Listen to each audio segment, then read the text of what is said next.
messing with your opponents. And now with expanding rivers, again, I feel like both teams are going to be pretty strong for this one because they really do like a rotating around mid.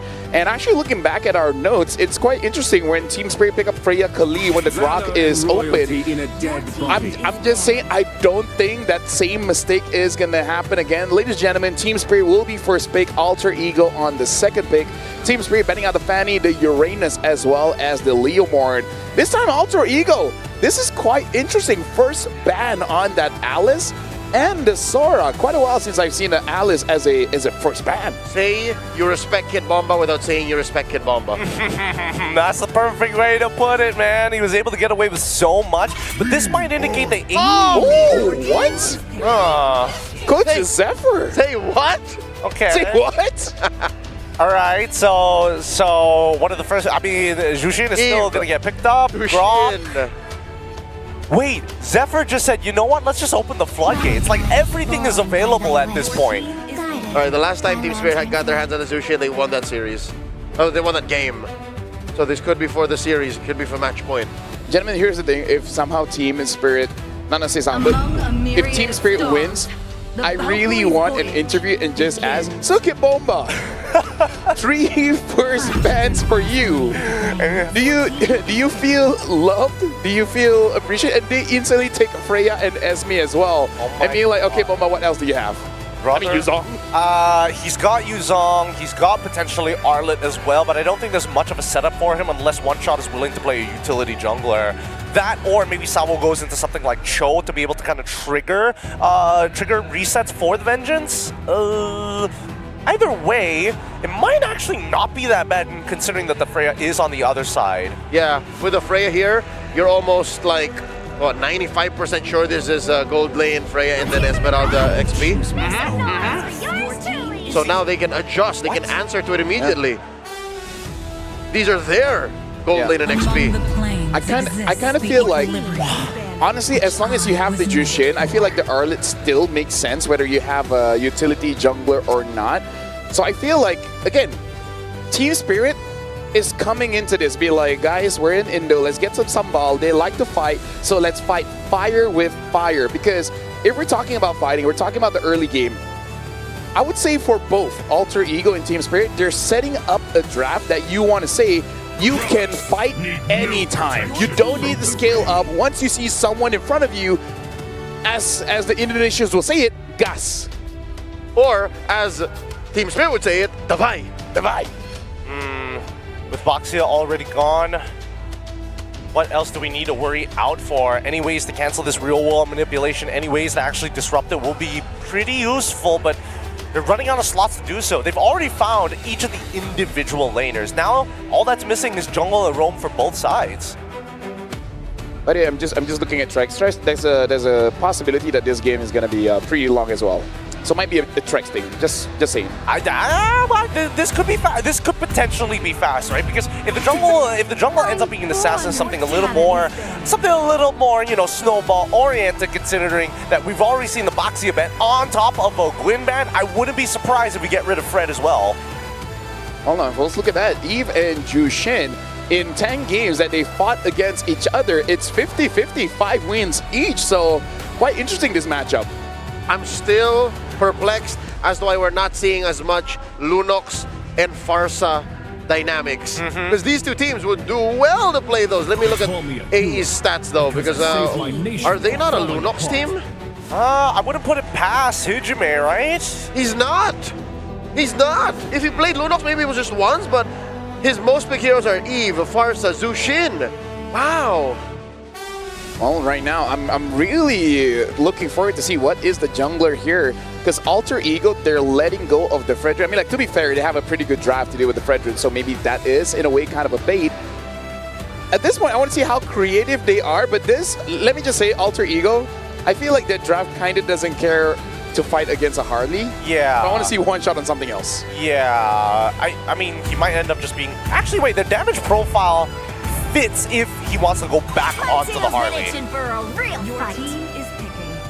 They've got a decent amount of physical when it comes down to physical bursts. Now they just need a little bit of magical burst, and then the questions will start rolling in, right? The same plan as ever, you're targeting Hijume, right? If AE are locked in their lanes, then there's more opportunities to show up into the mid lane to make that gank actually happen, and then start the snowball effect. Hold on, so right now, Lance, Haya, Joy, Nolan. These are the four that we've seen here in M7. I don't expect anything too weird here. Fred, if you want to get crazy, but I think it's Team Spirit who's more willing to play Fred. That lineup just looks better with a Fredrin. Yeah. It's going to be quite annoying for any front line. What do they go for then? Okay.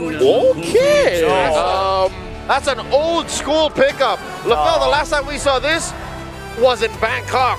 Yeah. I don't know about this one, Chief. Yasuke is an amazing jungler. But yeah, I don't know. I don't know. I love Suyo. Suyo was all the rage in M6. That's a year and change back. Yeah, but I think this is a bit of a mistake.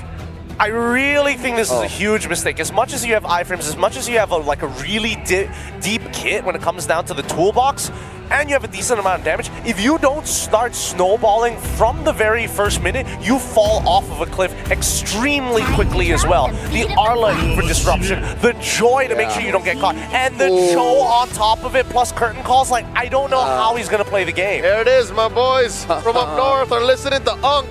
They heard me. Well, they didn't, but, you know, they understood that this is what they need. Excuse me, is this M6?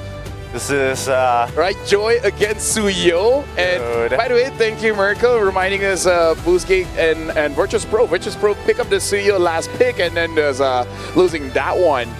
Yeah, I don't know, Joy, Suyo's very Joy favorite. I'm kind of leaning towards Team Spirit here.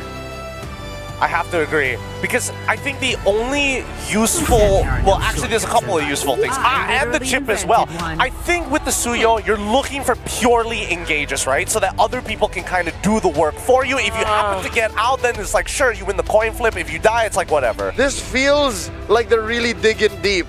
I don't know why it's the one team that's really just going back this far, because there's an Arlen on the other side. That's a soft counter. Yeah. Here's the thing, I feel like as a roamer, whenever you pick up a chip, you always know you're teetering on the line between bravery and stupidity. So it really can be a play where you make a good one, or you're just like, you know what, guys? My bad. Thank you very much, Gideon, as well as Leo, for your insight. We're throwing it over to the casters, and hey, let me just say, you guys got an interesting matchup this one. Thank you guys so much. There's one thing I do know right now, and that it is 1-1.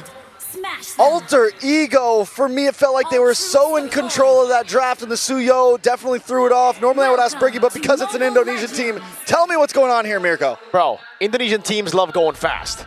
And honestly, when it comes to being fast, Suyo's very fast. Now, fast in the terms of how you get a snowball going. Your ganks are super quick. You have crazy amounts of dashes that sometimes it really is a curveball to their opponents because they want to play it safe, and then the Suyo just keeps on dashing, stunning, and especially with the chip, the combo was already there in the past. But it is weird, bro. I'll be honest with you. Yeah, but it's about being fast. That isn't like one shot a lot faster too, but... No. It's a different kind of fast. He's fast in mobility. Yazuke's fast in going in, getting those stuns, and then boom. Okay. Oh, like that. Oh, they did that. One more hit. Fade away, didn't get him. Flicker out from Zawo. Okay. So that's the one big play that we are going to be looking for if it's about Alter Ego. And I think this is also mainly because they did decide to go for a chip, so we do need those big ticket ults or plays to happen. So you could say that they've been successful in pulling off this lineup. But at the same time, it's not like Team Spirit don't have answers towards these potential setups that Alter Ego can go for. It's a single final slash that King Bomba could just use against them if they do decide to go into the shortcuts. And Hiko, there's great punish that can come from the curtain calls as well as the knockups from Sao. All right, so I like how LaFell said it felt like we were at M6 again. Yeah. Not only is it the Joy versus Suyo, we have the chip getting involved. It is definitely the CCs here, Jushin. I mean, it is a flashback right now, but if I do recall correctly, I remember analyzing a lot of those drafts, and the Joy was always the better pick. For the first 4 levels, yes, the Suyo could come out on top, but if the Joy goes unchecked, once it gets to 6, 7, 8 minutes, the Joy annihilates the Suyo. The mid lane though, it was already the zoning coming down. Nino still able to escape, flickers out to safety, and Yazuke gets a turtle as RP goes in for the Valkyrie descent. Now onto the purple buff, jumps in onto Sunset. Go for the damage again, Sunset. Oh, through the Purify! Sunset with the Crimson Beacon, able to survive. Hijume with a flicker in, finding first blood. Oh my goodness, exactly as you mentioned though, the Joy was checked. Fast. Nino made sure that one shot was, well, that single green Look at how cap was fast he is. contested, and now he's being so limited. He's so restricted now, even as he just wants to take this cap. Look at Yazuke! Oh, there you go, there you have it! Go straight for the stun, and now the dash through the wall to deny as much as possible from the Joy. That's what I'm talking about, yo. Yeah. So now that Alter Ego's doing so strong with their mid trio, I already complimented the first 3 picks, and some of those picks were Shortcut. Hijume. Oh, Sunset Lover is gone. So I was gonna try to do something, but it doesn't matter. Wait, Kid Bomba. Uh-oh, looking for the final slash. Hijume is spacing perfectly, but how does he get out of this one? The final slash lands, and now look at the Blade Surge! Catching 2, now the peel, Yazuke! Forcing Bomba on their turret, but now he's still able to escape. That ended up with no one dying. I thought it would have been almost a sure death for Hijume even. He wasn't walking towards the turret. That bought a bit more time for Spirit to potentially burst him down, but no. And since no one died in that, it means Arfi and Nino get the advantage in the offlane. Yep. They get some gold plating. Kid Bomba wasted so much energy by going to mid there. And Alter Ego now, we're only 4 minutes in, it's a 2.5k gold lead. Second turtle hasn't even come up yet. That's what I'm saying, yo. They want to go fast, and it's not about getting onto the map fast because they have the chip for that. It's about going in with the stuns and forcing out crucial resources before the fight even starts. That's the power of the Blade Surge and the bushes that you have. Yeah, and their movement speed or their mobility overall is something very useful for them. If they want to be a bit more reactive towards Sawo, oh, but wait. Oh, pull up, boys. Oh my goodness, Alex still able to survive! He gets away, Hiko able to go for the kills, Yasuke's able to take one shot down, and now Hiko is caught against Arfi, swinging a sword. The Valkyrie takes the Yo-Yo Master down. It's a double for Arfi. Alec not going down in that instance made so much impact for Alter Ego. Listen, guys, the Chip is a gangster, man. You try to jump him, he makes a phone call, and the boys pull up out of nowhere. Pull up, Ese. Pull up, boys. They jump out, they jump on you, and next thing you know, Team Spirit's going down. Alter Ego Esports, this might be the most dominating we've seen them in this series so far. This is bad. This is bad. Look at one shot, 2 levels behind, 2 deaths already on him too. And he's probably just forced look for other avenues to farm up because as of the moment, Alter Ego, they're making sure he's really choked out in terms of resources. Now they get to spot him though, but we don't get to feel the pressure from this Chojusin at all. They're always being stopped in their tracks by Alec, by Hijume, who miraculously always survives the attempts from Team Spirit. Now there's some things I want to say earlier. Arfi as well, just remember, Arfi is on this Freya, something that Team Spirit wanted so bad for 2 games. Well, they stole that away. They also get the Esmeralda. This time it does go into the hands of Nino, but we saw how well Alter Ego did with it before. Yep. Even though the Suyo seemed a little sus, they were winning the draft so much, and now that they're making the Suyo work, along with the chip, that seemed to be the final piece to pull this pick off. They are in complete control. Yeah, again for the Suyo pick. Initially when you saw the Suyo, again Blade Surge coming down with the shortcut, Bomba Gang. RP under turret, trying to go for it. The Queller lands, but they have to go back. So, back to my point. Suyo, God, they go for it again. Falling Star with one shot. Taking low, Nino. He has the flicker, but one shot's too quick with it, so he gets away as he goes able to chunk RP low. Okay, I didn't like the Suyo load. I liked it after the chip showed up. There you go. You just stick with the play-by-play, man. Okay. But, oh my god! The damage from the chip, I guess, but also Yazuke. Yep, even without the shortcut, that doesn't stop Alec from playing as aggressive. Now even Kid Bomba somehow being shut down. It's going to pose a huge threat now for Team Spirit. And the master you were seeing on Arfi on this Freya! Go low, Nino just needs a dance, and he flickers in. Sabo coming in now with the G Kundo and the Red Dragon, kicking it under turret. That's going to be the Lancer Flare to bring him even deeper. So they get a trade. 1 for 1. RP also gets a nice push into the tower. RP tried to save his friend there, but Nino had to go down. But EXP laner for gold laner is a good trade in my book. Yep, now they're slowly taking away the turrets from Team Spirit. Map control clearly favoring Alter Ego at this point too.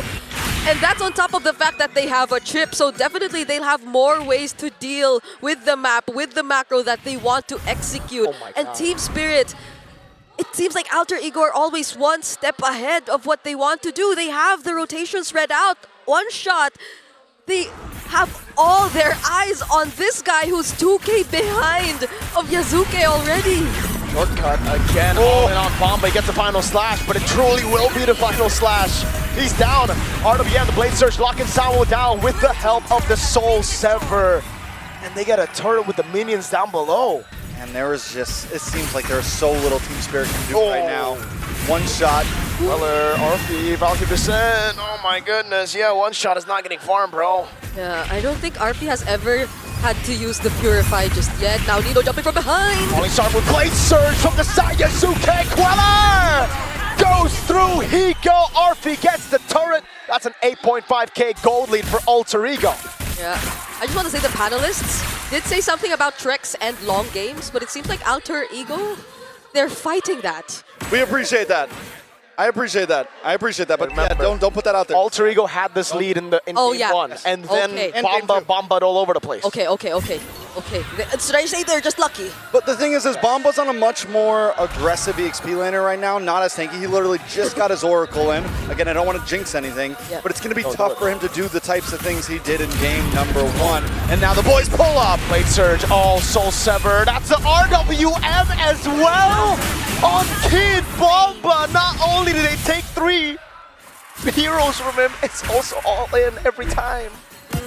A bit of a sad situation we're seeing for Bomba not being able to do Bomba things. That's where he does it. One shot to be knocked up. Zawo still able to get away with the Shunpu as Hiko kites out. That's RP thrown back into the fray by the Lantern Flare, but there's just not enough damage. They need to calm down now. It's time to relax. Alter Ego, I know you got a 10k gold lead, but go for the Lord. Play this smart, play this right, and the game could be theirs. Team Spirit, on the other hand, I think they just got to hold behind towers and hope that Alter Ego pulls an Alter Ego. Yeah, because at least they have Sunset Lover that'll always be there to just use the Lantern Flares and deal gradual amounts of damage towards Alter Ego. But the thing is, they go for these really explosive plays. Oh, Zawo able to escape. Oh my god, the Blade Surge landed on Hiko of all people! And Hijime popped him there. RP thrown back. He is going to be able to go for the Valkyrie Descent and the Purify out of the final slash, but now one shot comes in and RP will get shut down by Bomba. But look at the Blade Surge again to get Hijime. The Void Blast on him. Imagine you walk into a bush Yeah. and there's one person there, but then out of nowhere, everyone just runs out of the car. I mean, Exactly what we were saying about explosive plays. So that doesn't give Team Spirit enough time to react, to look for a counter setup, courtesy of Zawo maybe even. And even at the moment, it was Kid Bomba they actually went for, who could be the main guy to do that. I just want to say, man, shout out to Team Liquid ID because, like, I'm getting major flashbacks with the Suyo chip and the Yves. That's the trio mid, dude. definitely a vibe right now. Lord's gonna be coming down the top side. A little bit of an early RWM there, but it should be okay. Alter Ego with a 10k gold lead should be able to do about whatever they want. Oh my god, Bomba caught him the Blade Surge again. He's getting the all-in under turret. Ijume burns him down with glowing wand. The Valkyrie Descent comes into zone them away. Again, the Blade Surge from Yasuke. He's going to be lifted back up over. Hiko able to go for the on Nino, but look at the Lord still alive. Yasuke pops in a Blade Surge. We're looking at 11 minutes in. Nino's forced to back off. Lord finally goes down. Team Spirit just trying to defend. No ultimates for Alter Ego here. Nino though, doesn't want to fight! He got cut down, dude. You can't walk up. Again, he walks up with the G Kundo before he can even Shunpu Yasuke, stunning him. Hey, I think that was a really great entry from One Shot 2, but oh, they still want more! One plan more. Flicker Crash Course shortcut. Now Hiko cut down by RV inside of the base. Bomba getting the final slash, and now it's one shot to be taken down by RV on the Freya Soul Sever from Yasuke. Alter Ego not giving it up. A big falling star moon on a Sunset Lover. They lock onto the base. It's Match point for Alter Ego! An 11-minute game for Alter Ego. Just as I took back whatever I said about seeing long games. I appreciate that, Briggy. Yeah. Yeah. You cured the curse.